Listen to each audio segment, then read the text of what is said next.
Hi friends, இது Saturday மதியங்க. நம்ம lunch ready பண்ணிக்கிட்டு இருக்கோம். இன்றைக்கி சிம்பிளாக செஞ்சுட்டு சரி இன்றைக்கி ப்ரோசன் மால் போகலான்னு சொல்லிட்டு மகா வந்திருக்கா. சரி மால் போகலான்னு சொல்லிட்டு வேகமாக ரெடி பண்ணிக்கிட்டு இருக்கேங்க. பெருசாலாம் கிடையாது, நம்ம நான்வெஜ்லாம் கிடையாது சனிக்கிழமை, அதனால் வெஜ்ஜினால் இன்றைக்கி சாம்பார் வச்சாச்சுங்க. நம்ம சாம்பார் மாங்காய் எல்லாம் போட்டு சாம்பார் செம்ம டேஸ்ட்டாக இருக்குங்க. அதனால் சாம்பார் வச்சாச்சு.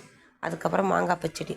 இது என் மகா சாப்பிட்டதே கிடையாதா, அதனால் இன்றைக்கி அவளுக்கு பிடிச்சதாக செஞ்சுருக்கேன்.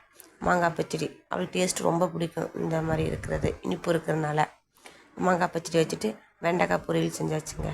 வெண்டைக்காய் பொரியல் செஞ்சுக்கிட்டு இருக்கேன். எங்கள் அத்தை பூ வாங்கிட்டு வந்தாங்க, அதை கிட்டிக்கிட்டு இருந்தாங்க. அப்புறம் இந்த போட்டு சாப்பாடு, அப்புறம் சின்ன பையலுக்கு சாப்பாடுக்கு எல்லாமே ரெடி பண்ணிகிட்டு இருக்கேன். பூசணிக்காவும் ஜீரகம் போட்டு நல்லா வேக வச்சுட்டு சாப்பாடோடு அடித்து ஊட்டினா நல்லா மசித்து ஊட்டுங்க. குழந்தைங்க நல்லாவே சாப்பிடுவாங்க. சிங்கு நிறைய பாத்திரம், இது என்றைக்கு விளக்க போகிறோன்னு சொல்லி முழிச்சிக்கிட்டு இருந்தேன். எவ்வளோ வேண்டாலும் சமைச்சிடலாங்க. சமைக்க சொன்னால் நான் பாட்டுக்கு சமைப்பேன். இந்த பாத்திரம் கழுவுறது மட்டும் எனக்கு பிடிக்கவே பிடிக்காதுங்க. சரி நம்ம முடிச்சிடலாம். எப்போவுமே எனக்கு கையோட பாத்திரத்தை மாற்றி வச்சிடணும். சமைச்சோம்னா அந்த பாத்திரத்தை மாற்றிட்டு அடுப்பங்கரை எப்படி இருந்துச்சோ அதேமாதிரி கிச்சனை அதேமாதிரி க்ளீன் பண்ணி வச்சுருங்க.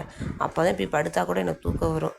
அதேமாதிரி கிச்சன்லாம் க்ளீன் பண்ணிவிட்டு எல்லா வேலையும் முடிச்சாச்சு. நம்மளும் வேகமாக போகலாம் கிளம்பலான்னு சொல்லிட்டு எதுவும் கிடையாதுங்க. இன்றைக்கி சிம்பிளாக மாங்காய் முருங்கைக்காய் போட்டு சாம்பார், வெண்டைக்காய் பொரியல், மாங்காய் கூட்டு, மோர் மிளகா, அவ்வளோதான். அப்புறம் ரசம், அவ்வளோதாங்க. சிம்பிளாக முடிச்சாச்சு. பிடிச்சா ஷேர் பண்ணி கமெண்ட் பண்ணி சப்ஸ்கிரைப் பண்ணுங்கள். பாய்.